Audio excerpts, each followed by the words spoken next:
আরও এক অনূর্ধ্ব-19 বিশ্বকাপ দরজায় এসে দাঁড়িয়েছে।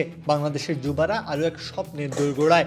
সম্ভাব্য স্কোয়াড নিয়ে তাই আলোচনা শুরু হয়েছে ইতিমধ্যেই। কারা থাকবেন, কারা বাদ পড়বেন তা একটু খতিয়ে দেখা যাক।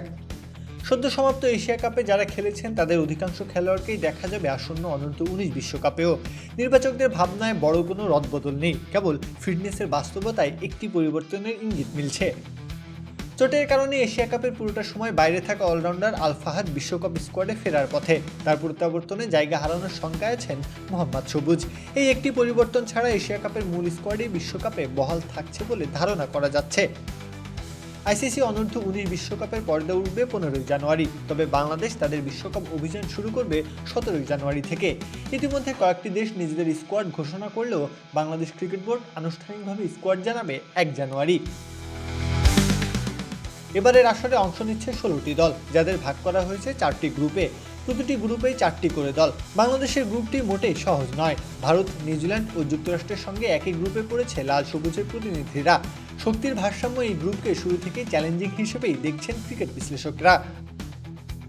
2026 সালের অনূর্ধ্ব-19 বিশ্বকাপ যৌথভাবে আয়োজন করছে জিম্বাবুয়ে ও নামিবিয়া।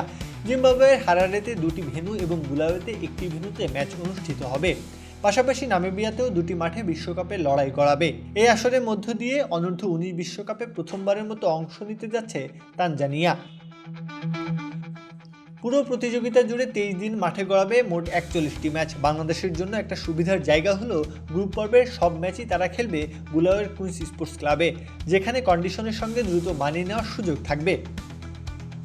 সব মিলিয়ে বাংলাদেশের সম্ভাব্য স্কোয়াড দাঁড়াচ্ছে: আজিজুল হাকিম তামিম, জাওয়াদ আবরার, সামিউন বাশির রাতুল, শেখ পারভেজ জীবন, রিজওয়ান হোসেন, স্বাধীন ইসলাম, মোহাম্মদ আবদুল্লাহ, ফরিদ হাসান ফয়সাল, কালাম সিদ্দিকী আলিম, ইকবাল হোসেন ইমন, রিফাত বিন শাহরিয়ার আলামিন, আহমেদ শাহরিয়ার, সাদ ইসলাম রাজিন ও আল ফাহাদ।